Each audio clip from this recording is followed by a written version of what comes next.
અરવલ્લી જિલ્લાના સાઠંબા ગામે આવેલી કામધેનુ એવી સહકારી સંસ્થા સાઠંબા પીપલ્સ સહકારી બેંકની 65મી વાર્ષિક સાધારણ સભા બેંકના મકાનમાં યોજાઈ ગઈ હતી। સાઠંબા પીપલ્સ સહકારી બેંકની યોજાયેલી વાર્ષિક સાધારણ સભામાં બેંકના ચેરમેન વિરેન્દ્રભાઈ મોદી અને મેનેજિંગ ડિરેક્ટર જીતેન્દ્રભાઈ શાહ દ્વારા સભામાં ઉપસ્થિત સૌ સભાસદોનું સ્વાગત કરી એજન્ડા મુજબનું કામકાજ ચાલુ કરવામાં આવ્યું હતું।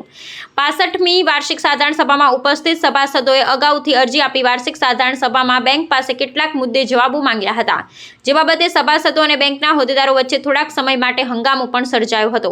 જો કે સાઠંબા નગરના સ્થાનિક સભાસદો દ્વારા ઉપસ્થિત કરવામાં આવેલા મુદ્દાઓ પર સાઠંબા પીપલ્સ બેંકના હોદ્દેદારો દ્વારા કેટલીક બાબતે સંતોષજનક ખુલાસાઓ કરવામાં આવશે તેવી ખાતરી આપવામાં આવી હતી।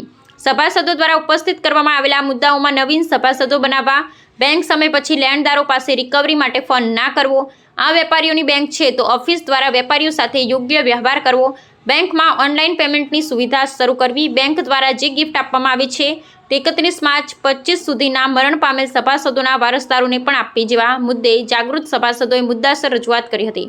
સાઠંબા પીપલ્સ બેંકના હોદ્દેદારો પણ નાણાકીય વર્ષના હિસાબો પણ રજૂ કર્યા હતા। અંતે સાઠંબા પીપલ્સ બેંકનો વહીવટી સુચારુ રૂપે ચાલે અને તે માટે સભાસદોના સૂચનો માંગવામાં આવે અને સભાસદોની રજૂઆતોને પણ ધ્યાનમાં લેવામાં આવે એવી સંપૂર્ણ ખાતરી સાથે 65મી વાર્ષિક સાધારણ સભા પૂર્ણ થઈ હતી।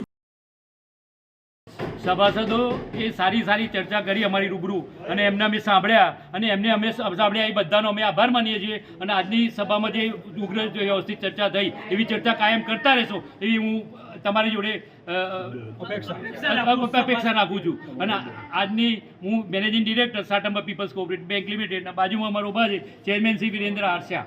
આજની સાધારણ સભામાં સભાસદોએ જે જાગૃતિ દાખવી અને જે એમના પ્રશ્નો ઉપસ્થિત કર્યા એ અમે સંપૂર્ણપણે એનું સમાધાન થાય એ માટે અગ્રેસર છીએ અને દરેક સભાસદોને એમનો સંતોષ મળે તે રીતનું અમે કામ કરતા રહીશું। અત્યાર સુધી અમે જે સેવાઓ આપી છે અને ભવિષ્યમાં પણ આપતા રહીશું અને કોઈપણ સભાસદને જો અમારાથી કંઈ દુઃખ થયું હોય તો તે બદલ અમે માફી માંગીએ છીએ અને આપ સૌનો સાથ સહકાર મળે અને આ સંસ્થાને આપણે ઉત્તર પ્રગતિ કરતી રહે એવું આપણે બધા સાથે મળી અને કામ કરીએ।